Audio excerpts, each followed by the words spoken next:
Hello, everybody. um, I'm live here. Um, I'm here in my new Jeep Gladiator,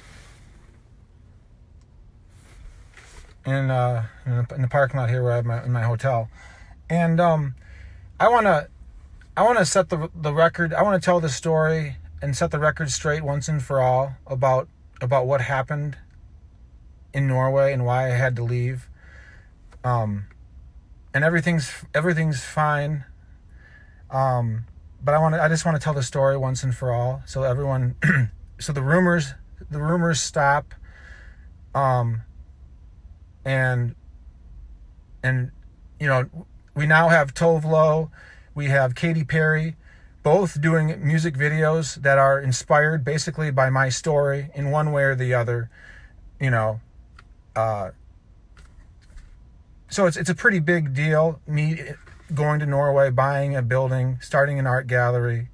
I included lyrics because I was doing artwork inspired by musical artists like Tove Lo. Katy Perry must have caught on to it all. Tove Lo was interacting with me through Instagram, with the mini videos that last for 24 hours in many other ways. If you watch her new music video wearing the jean jacket that's really long, she's using that as a reference to being really tall like me, being in Norway. She's actually making fun of, in her own way, of it sounds like she's making fun of women and how, or men, and loving somebody. Jeanette, with Jeanette Fishing, I saw her. I met her one time for 15 minutes when I first came to Norway in March. We had a very nice, pleasant meeting. I gave her tiles eventually before I left. Never talked to her again. Never talked to her again, basically not at all. I returned to Norway having almost no contact with Jeanette at all, but I returned to this town after the people in the town encouraged me to come back after I started the process through Norway's UDI, which is Norway's immigration system. I returned to Norway in May to begin the process of searching for a building while I was going through the UDI process of immigration. I was being supported by several community members that were part of large investment investment kind of realtor style people, and community support group that called the Odda business garden. They were helping me through this pathway to find a the beginnings of my new business. The woman Jeanette, she was very nice to me when I came and met her, and we went for a walk like anyone would do when you're meeting someone for the first time. I saw her for 15 minutes. I was interested in her. I was attracted in her. It wasn't a mystery. It's a process to meet anybody, whether you're meeting them in the United States or if you're meeting them anywhere. It's a process to meet someone. It doesn't just happen overnight. The older you get, we're in a new day and age where we have the internet. People are learning how to navigate this whole system. I'd been going to Norway for 10 years, was very serious about spending time in Norway. So I went. Okay, so I went to Norway, and I made friends with the business garden. I made friends with this group that was an investment style kind of multi-functional group that helped people with accounting and all kinds of things.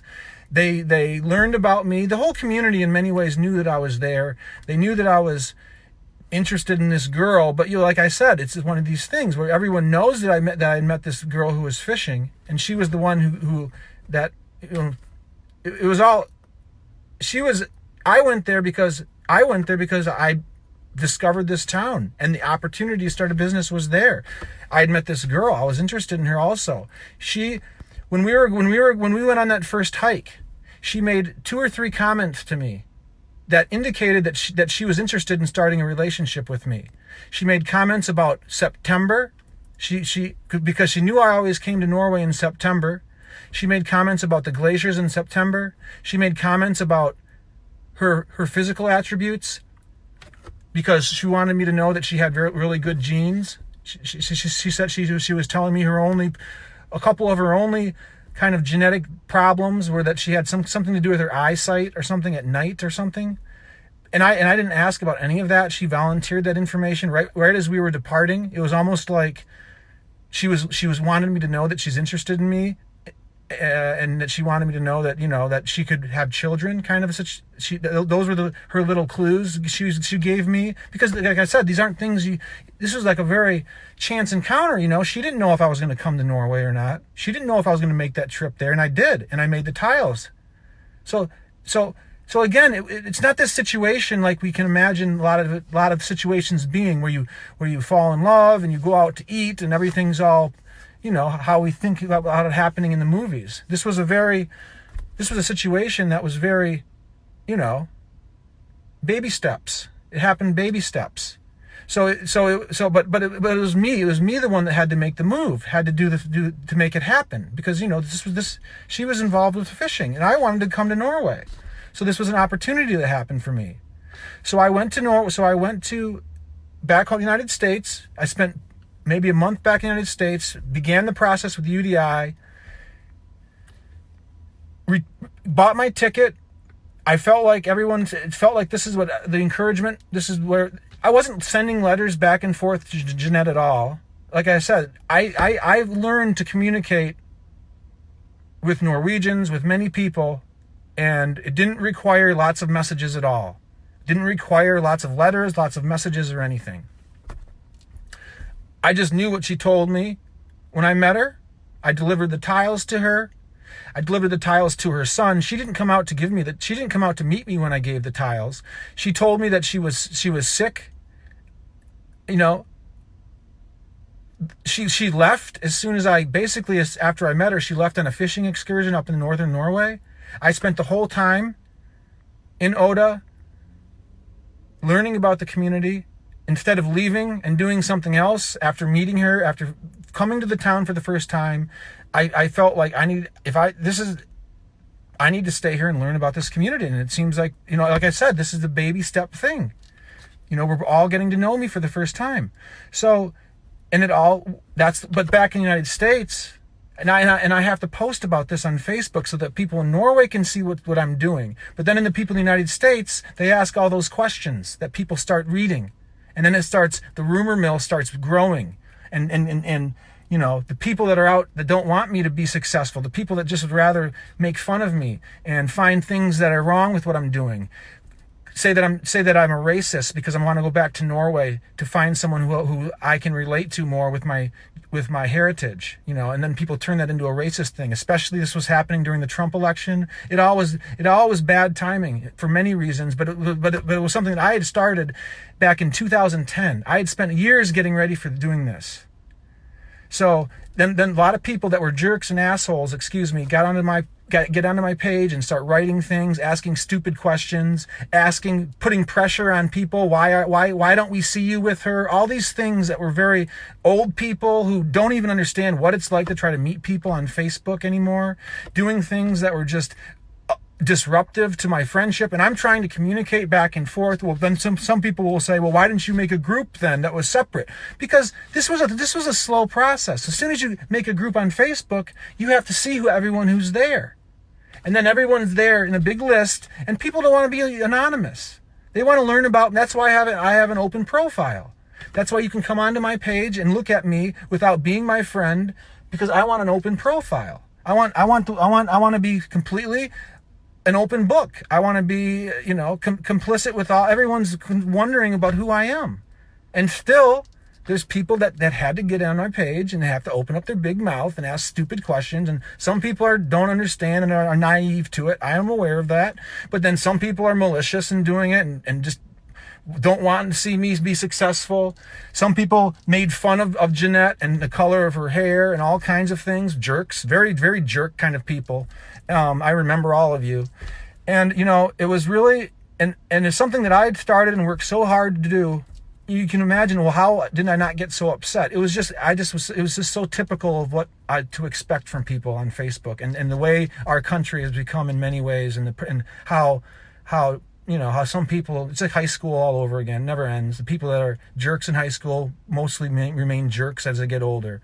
And, and now when it has affected me in such a way, I have no problem calling you people out that do that, and the damage that you do, not only to me, you do damage to other people in other places, serious damage, emotional damage.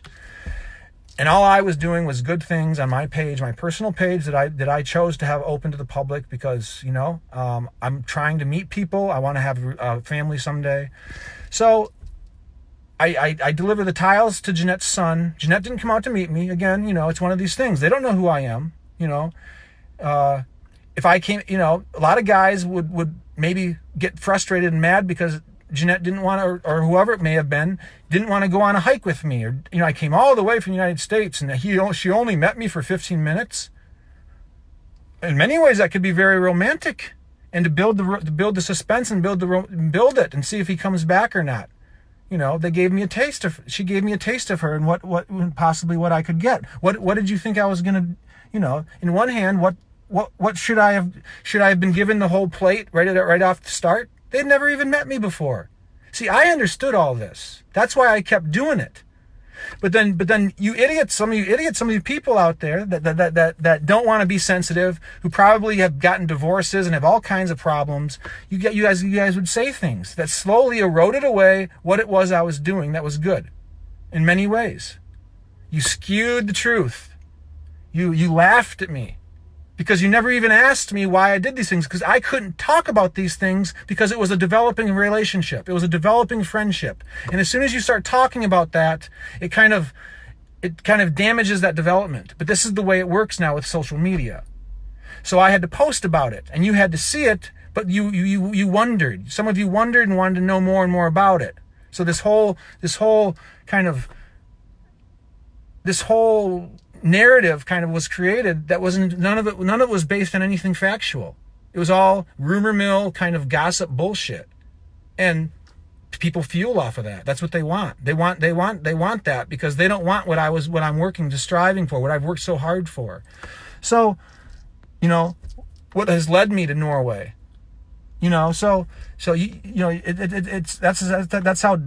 how dastardly it is living in a small community, people ripping each other apart, just waiting for someone to do something that isn't quite normal so that person is no longer, that person's, gross or,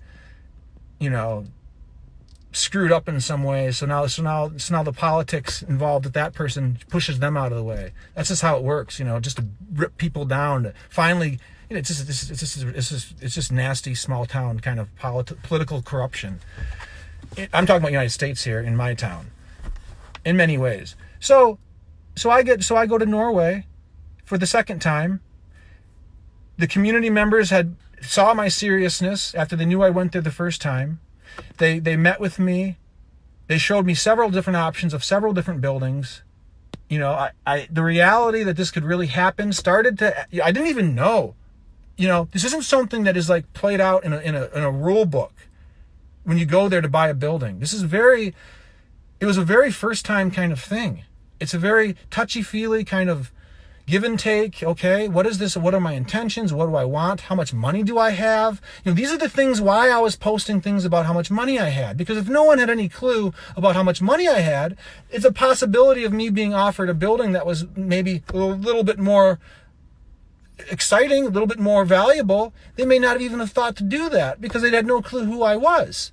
So you see, I can't post and tell you guys that this is why I'm showing you guys how much money I have, because I'm a modest person. I was driving around a truck.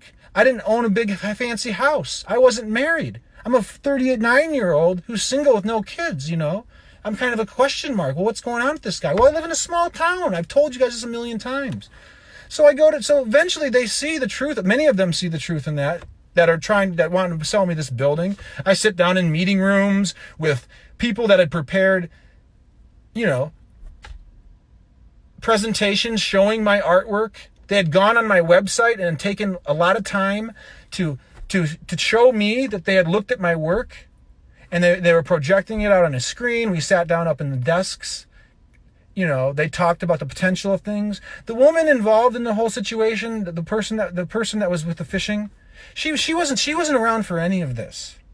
She wasn't ever a part of any of this. I saw her 3 times the whole time I was there.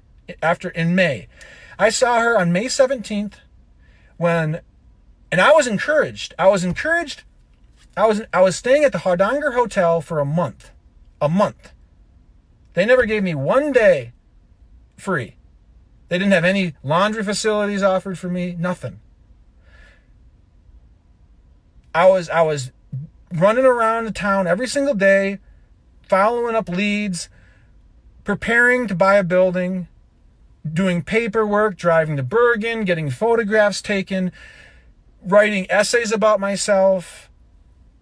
In the evening, I would go out and go hiking. I would go fishing. I remember one time someone kept pressuring me to go fishing, and I got upset because I felt like I had to do these other things. So, I started going fishing. So this is what I'm talking about. You guys were all sending me all these comments and it was difficult for me to try to figure out what was the most important thing for me to do. Because, this all started from a very simple, very friendly meeting with 2 very nice people another picture I had to take down of me and her standing on a rock above a lake. Very beautiful day, very memorable day for me. You ever thought about that? My memories about those things and how much that meant for me? To meet someone for the first time like that? Seriously, man. Some of you guys are evil that got into my life. That was one of the greatest days of my life, man. You guys ruined it. And so as soon as I get there, May 17th rolls around, and I made 30 tiles of her. Flew all the way to Norway to give them to her. And some people say I'm a stalker. Have we lost our minds? Have we lost our minds? She agreed to meet me? Have we lost our minds? Stalker. Have we lost our minds? So, I'm staying at the Hardanger Hotel for a month, and I make some strong friendships with people who are working there. Who May 17th rolls around. At this time, I still am thinking that I'm coming back to the United States. I'm thinking I'm going to buy this building and then come back to the United States and prepare for what's to come next. Well, several people in the community, after you buy the building, this whole kind of the ball starts rolling. Suddenly you start to realize that, and then in communicating with the people back at home, not to mention I had some devastating things happen while I first started this. One of my employees' daughters died, who was after I had bought my ticket to come back to Norway in May and made the tiles of Jeanette. My employee's daughter died, who was like the main kind of manager of the gallery in Sutton's Bay, who had long-term plans to work for me, and then her daughter died. And the father of her daughter's 1-year-old child is incapable of raising the child. So now my employee has to leave the business while this thing was happening for me finally after coming to Norway for 9 years. So my mom steps in to help. The business would have held together, but my mom, bless her heart, she even comes in to see how difficult it all of a sudden had become.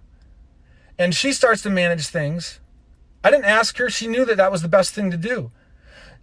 I was prepared to handle it, whatever had to happen, but I was encouraged to stay in Norway. I didn't think I was going to be there for the whole summer. I didn't know what was going to happen. It was all a question mark. It was all a question mark. Now, don't forget, Tovlo and Tove Lo and Katy Perry are now making songs inspired by this. And this is what I had to go through for their inspiration. Okay?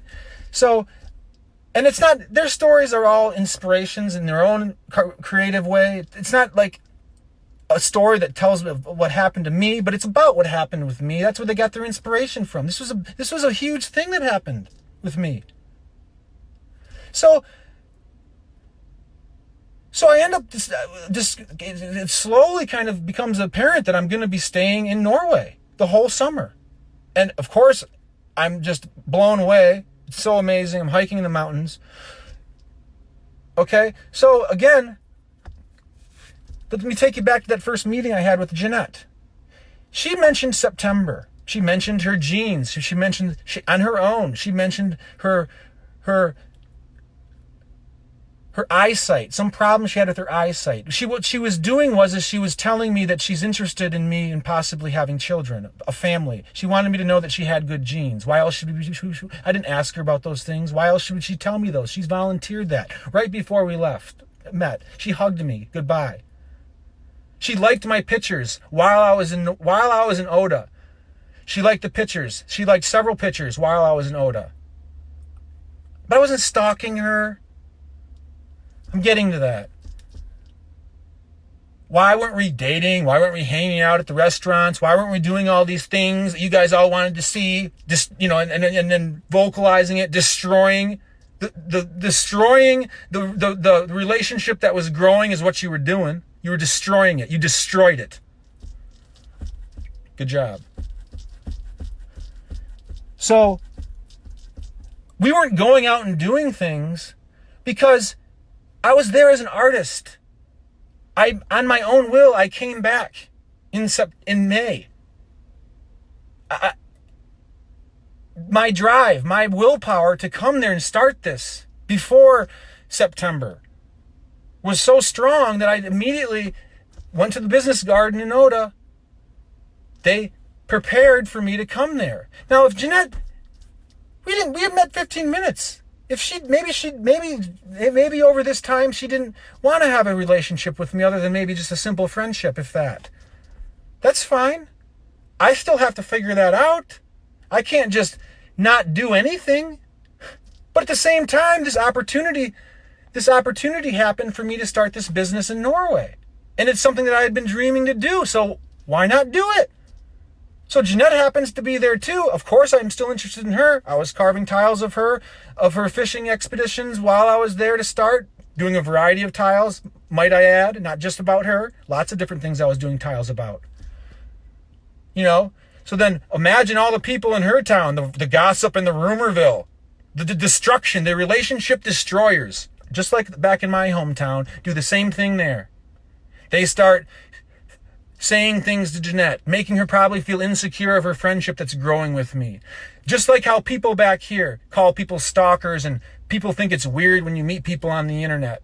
The same thing happens back in Norway. They think it's weird. So then all of a sudden I do something no one else has done because I actually prepared for it. I actually saved the money. Was one of the few people in the whole goddamn world that has ever been able to do that or have the willpower to do it, does it.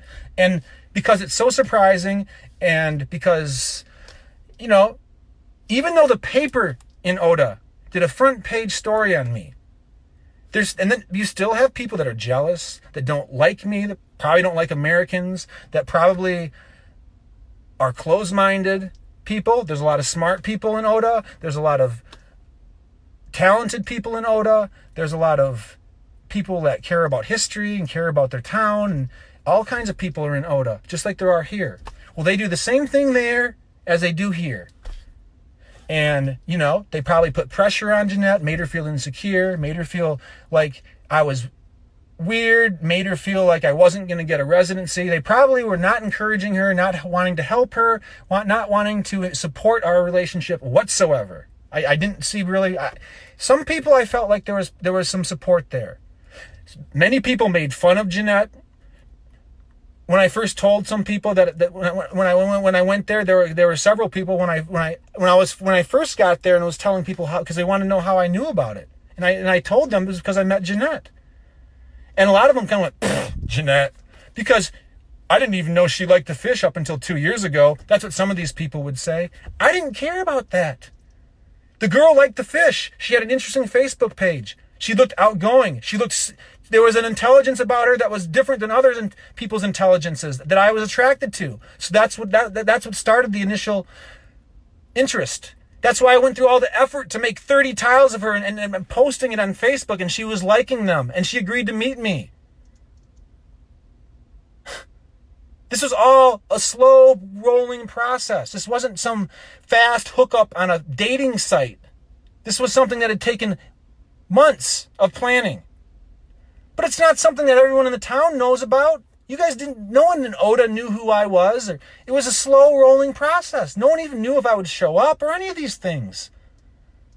I had to continually press the issue. I had to send repeated messages to the business garden in Odda. After I came back to the United States, before they would respond, and then they see, well, he really is serious. People don't want to move until you make them move sometimes. And as I said, I'm such a rare person to do what it was I did that it was even less expected that I was going to do it. And that had nothing to do with why I did it. I did it because I was excited to do it, as my pictures show. So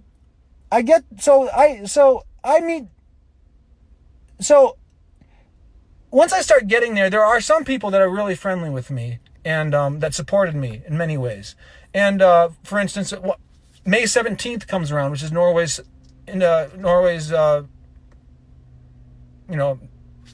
Independence Day. And I didn't know what to expect. I was really excited to see what was going to happen. I didn't know what to expect. Okay, so I was encouraged, and I got the sense that they were encouraging me because maybe Jeanette would be there, kind of an encouragement, because I knew I was there to see her, or hopefully to see her. But again, I was in it to do it, no matter what happened with Jeanette or not. So I was encouraged to go up to the park area where they have the festivities for May 17th, and that led to me following the parade, taking videos of the parade, documenting it, which is what I'm a historian. That's what I've learned to do. I was an investigator. I take pictures of things. I know how to document things. I know that it kind of probably was weird for me to walking around with the people in the parades and stuff, but I wanted to catch it all. It was really exciting, and I felt comfortable to do it. And I knew that people would probably see me and be more comfortable knowing who I was to do that. It was all thought out of. I wanted people to get to know me because I knew it was going to be a challenge for them people to know me. So I get down there, and I immediately see Jeanette in she's serving hot dogs and Coke. I immediately see her. It's almost like I seriously was really attracted to her, and as a gentleman, 100% as a gentleman, and I get in line, and she sees me, and I immediately see that she's afraid that I'm going to be mad at her, because that's what most guys would have been, because of all the difficulty in communicating back and forth, and how that so easily breaks down when you do that, communicating in Messenger. It just breaks down so easy. It can be so easily a perfectly good friendship can just be destroyed by the stupid people. And I'm sure women are very sensitive to it, because there's so many guys out there that just say absurd things and don't have any intention of anything good. So it makes it even more difficult for me to start a friendship with them. And it's getting easier, but this is like a year and a half ago. Remember when everyone, talk about stalkers. Remember all the stalkers that we used to see, that people used to say was on Facebook, or how weird people would feel about a selfie. So, it's an evolving thing. So when I saw her in line, and then I'm sure she saw me, but when we finally made eye contact, she immediately, I could tell, needed to see that I was going to smile, because she probably felt bad or something, or felt like she probably thought I was going to be mean looking, because she probably couldn't believe that I was understanding. And I smiled at her, and I could immediately tell that was a relief to her, that she felt good about that. And that was a relief to me, because then I knew better that what I was thinking was true. I knew that this wasn't anything that was going to happen right away, but at least she was happy to see me. And after what she had said in March, I felt like that meant that I'm doing the right things. So I kept doing that. I got my hot dog from her. It was busy. I couldn't do much of anything else. Of course, I was wanting to go out and, go on and explore with her the countryside, but I didn't, and I didn't send her any messages or anything about any of this. I wasn't sending her messages while I was there or anything. There was just a general sense. I was communicating with her on the pictures she was posting of her fishing and the carvings I was doing. I was the little green light, and you could see who was following you. She was always right, the very number one person. I could tell that she was possibly even knew when I was waking up and going to bed, because you could see when she was online and offline. This was how we kind of were communicating. And it's not a perfect way. How can you not see that? So you could see that when I was online, she was online. And, of course there wasn't, you know how that goes. So she was interacting with me. I was interacting with her. So, but it wasn't like we were in any situation to start dating or going out or living together or any of that, or being seen in the town even, because then all of a sudden people start talking and then it can just get ruined. So this had to slowly unfold. But everyone back home, where is she? Where is she? And I had to sit there and be quiet and make up and say things to try to help you guys, because no one wanted to understand all this. No one wanted to understand all this. No one still haven't asked me. People want to say I'm a stalker. So stupid. Dumb. You guys need to grow up, man. And for all of you that identify the people I'm talking about, those are the ones that need to grow up. So I was still a little bit, after I met her and saw her, I didn't know yet all this stuff. I'm still learning, mind you. But I'm listening to her every single time to Jeanette, because there were messages that I had sent in March,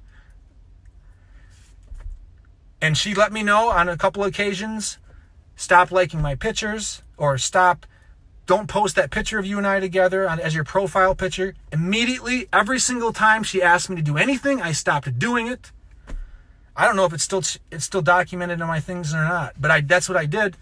She didn't have to ask me more than once, ever. She remained my friend the entire time I was in Norway. Up until I'm getting there, up until I went to get the tattoo in Trondheim. She remained my friend on Instagram, on Facebook. She even continued. She never ever even blocked me from her Jeanette fishing page, ever. I was always she left me be on that.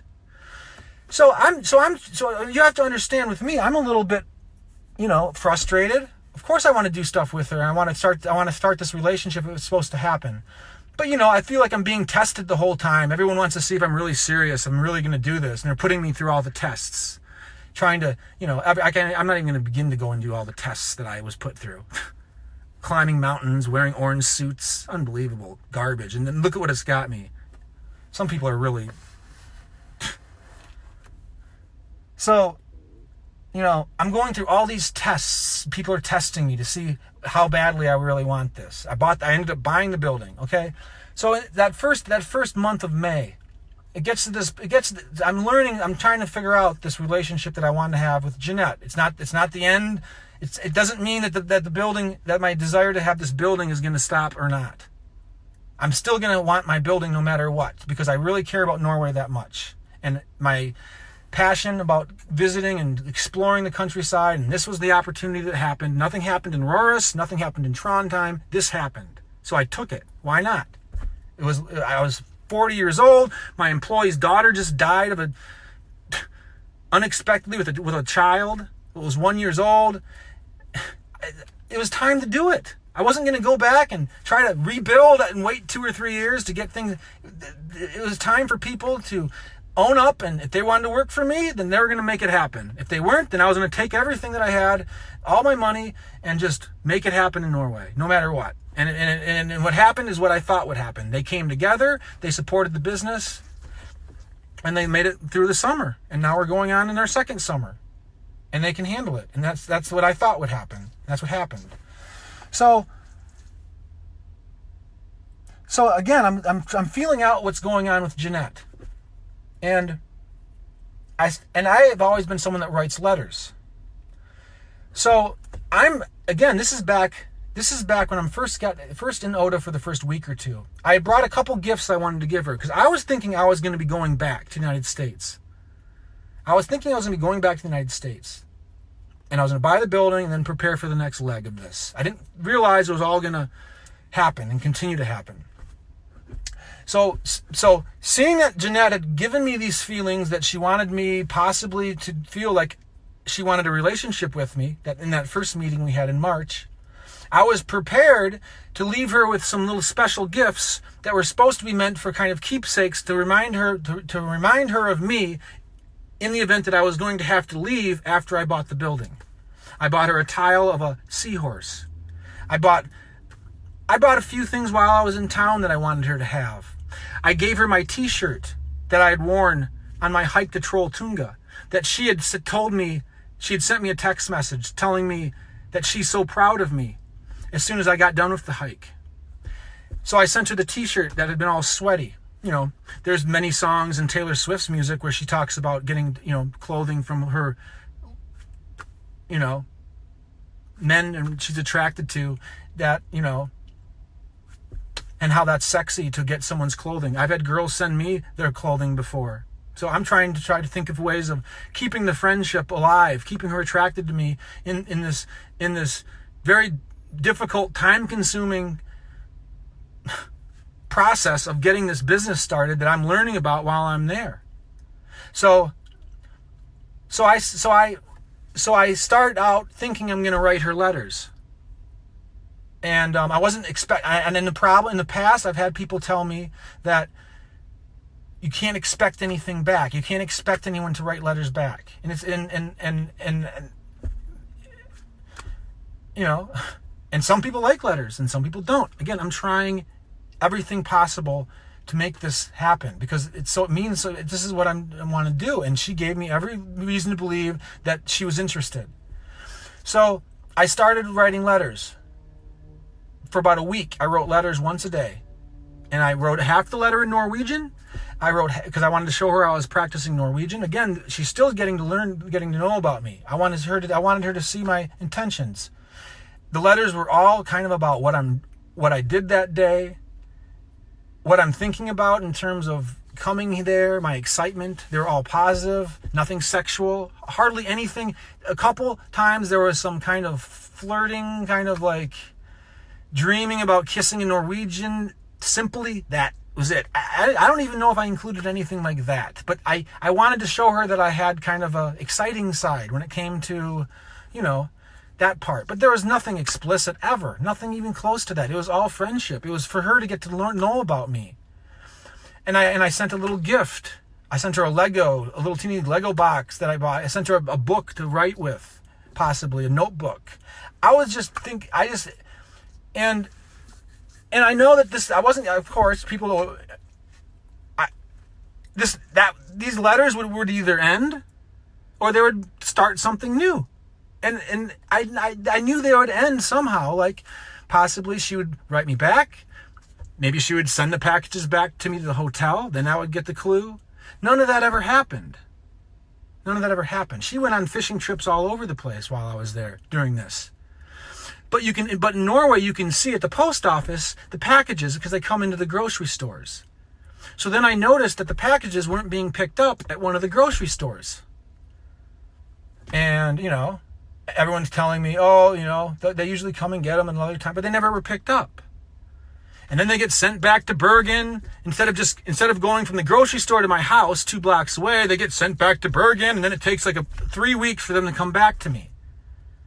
So I had to guess at some point that she wasn't picking them up for whatever reason. And since I hadn't done anything wrong, I told myself that she wasn't picking them up for a good reason. There was even a lady at the grocery store from Africa who noticed that she wasn't picking them up. She even told me that just because they weren't being picked up, she said that people do things for all different reasons. which is what I already had thought in my own head. I don't think anyone even thought I could think of the positive possibilities of that. I truly feel like those letters are probably in some way what screwed it up, because no one knew what it was I was thinking after having sent them and having them sent back to me. And I didn't post about it because I just didn't feel like it was appropriate. I kind of felt embarrassed for sending them at first, but then I realized that one of the women at the hotel